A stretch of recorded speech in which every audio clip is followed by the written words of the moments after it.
reopen them. Okay, so that was what I said back in month 6. Now that you're back in state, we can start our discussion about how to visualize the sale like three-dimensional chess. So on the screen in a second, I'm going to loop a clip for you, a visual. This is a great three-dimensional image that I want you to start using in your mind. You see, here's the difference. With the previous picture with the gates, let's imagine you're a cattle rancher and you live on a ranch and the cattle are your customers. And you've got to push them from the start of the gate, which is the start of the sale, to the final gate, to the end, which of course is your close.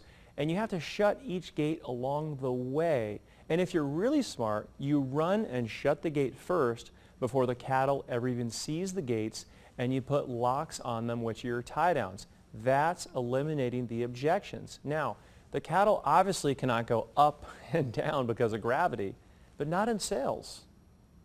There are objections above you and below you that normally you cannot see, but now you can see them and anticipate them because I'm showing you how to visualize the sale like three-dimensional chess.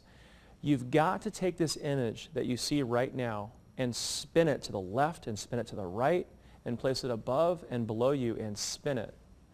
There's so many places the customer can go, and when you mind map out this model along with all the psychological training I'm giving you, especially when it comes to eliminating objections. Now, when you combine that along with being able to anticipate the objections based on mainly body language and voice qualities, or visualizing body language based on voice qualities if you're selling over the phone, nothing can catch you off guard. Now, normally when I give you examples, I start out with a face-to-face example, and then I give my example of selling using this particular technique we're discussing over the phone. This time, I want to start with my example of how to sell over the phone and then get into how to use all of this when selling face-to-face. Okay, for you salespeople that sell over the phone, in order to visualize the sale like three-dimensional chess, I want you to always make sure that you have a nice, clean, white or yellow pad on your desk. Not to get too granular, but I actually prefer a white pad because it's easier on my eyes and it allows me to think more clearly when I'm making my three-dimensional chess map of the sale, which, by the way, I do in every single phone call or face-to-face presentation, and I want you to do it from now on after completing this module. Okay, take a deep breath and clear your mind. Here we go.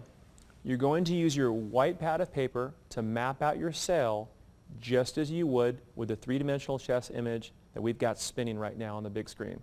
This will help assist you where to go with your pitch and what doors to shut based on maybe what the prospect just said or multiple things they just said. Each time they say something that makes you think of a new objection they might come up with, you write it down. Maybe it's a new gate you visualize in your mind that just popped up in real time, and you need to make a note to go shut that gate now or later in time and put locks on it. When selling over the phone, I like to number next to each one and draw a map.